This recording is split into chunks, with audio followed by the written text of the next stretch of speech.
kalau Kak, nah, gimana nih agenda hari ini jadinya pertemuan atau seperti apa sih?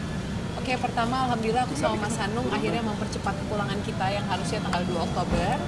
Jadi kita pulang tadi malam dan hal pertama yang langsung kita lakuin langsung datang ke Denpom ya ini ya. Denpom Jaya 2. Denpom Jaya. Jadi kita juga pulang agak lebih cepat karena nggak tega sama Haikal. Selama kita pergi Haikal yang bolak-balik ke sana sini ngurusin semuanya dan ya pengen segera selesai aja sih. Ketemu langsung dengan pelaku seperti apa nih? Gimana kal? Oh, sama pelakunya belum sih, kita belum ketemu sama pelakunya. Tujuannya hari ini kesini sebenarnya ingin bersilaturahmi dan memastikan perkembangannya seperti apa, karena kan memang kami dari pihak keluarga juga belum mengetahui, hanya sekedar komunikasinya hanya by phone gitu ya. Makanya hari ini kami ketemuan, pengen tahu sebenarnya lebih lanjut proses hukumnya itu seperti apa, dan kalau memang diteruskan tahapan-tahapannya itu seperti apa, dan ya ingin mengetahui lebih lanjut sih, gitu aja. Ya, dan alhamdulillah memang yang jelas proses hukum terus berlanjut. Jadi tidak ada kata damai, ada permintaan maaf, ya betul bahwa ya kami harus juga memaafkan, tetapi ini bukan sekedar persoalan maaf memaafkan, ini adalah persoalan hukum yang harus dijalani, diselesaikan, karena ini menyangkut kredibilitas institusi, ya kan. Kita semua harus percaya sekali bahwa TNI tidak tebang pilih, bahwa kepolisian juga tidak tebang pilih. Siapapun yang salah harus ditindak secara hukum.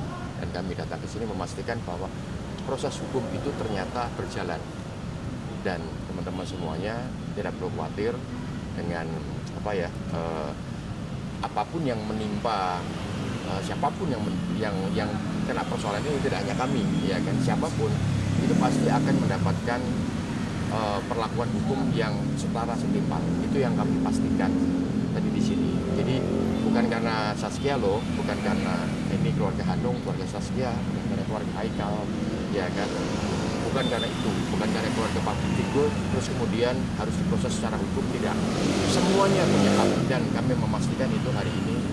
Dan alhamdulillah semua instansi, bapak-bapak semua yang terkait di sini betul-betul memberikan jaminan hukum yang tepat. Itu aja sih yang buat kami lega ya. Mas Anung tadi sempat bilang katanya udah ada permintaan maaf. Itu secara apa, kan katanya belum ketemu itu?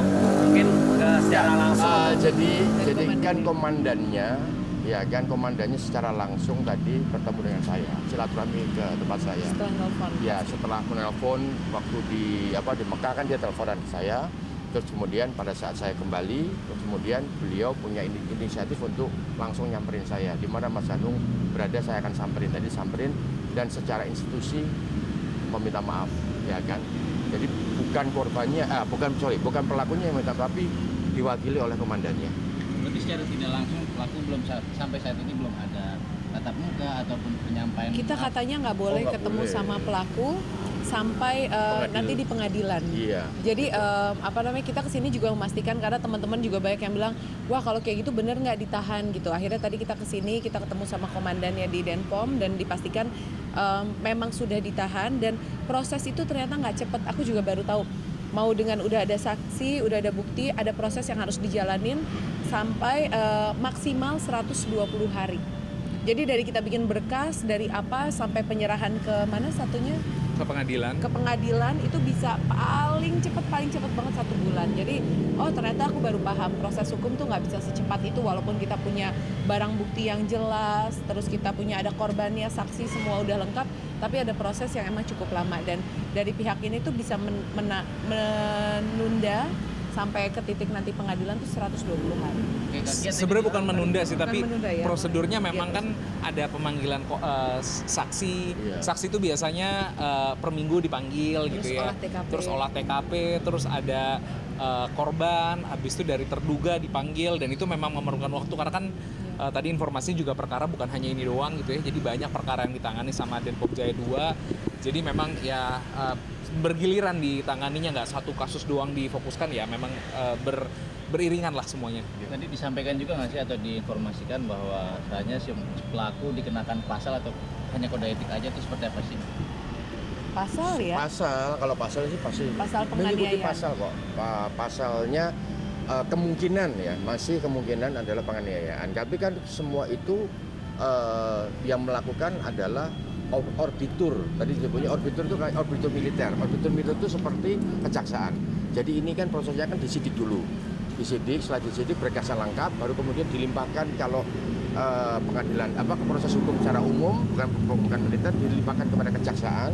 Tapi kalau ini kepada orbitur militer. Nah, orbitur militer itulah nanti yang akan memberikan sanksi. Oh, ini akan terkena pasal penganiayaan, pasal apa pemerasan lah atau apa. Karena kami sendiri juga tidak tahu berdasarkan penyidikan saksi-saksi apa yang terjadi, apakah hanya sekedar pemukulan ataukah pengancaman atau kita belum tahu gitu kan, karena kan saya tidak ada di lapangan di lokasi.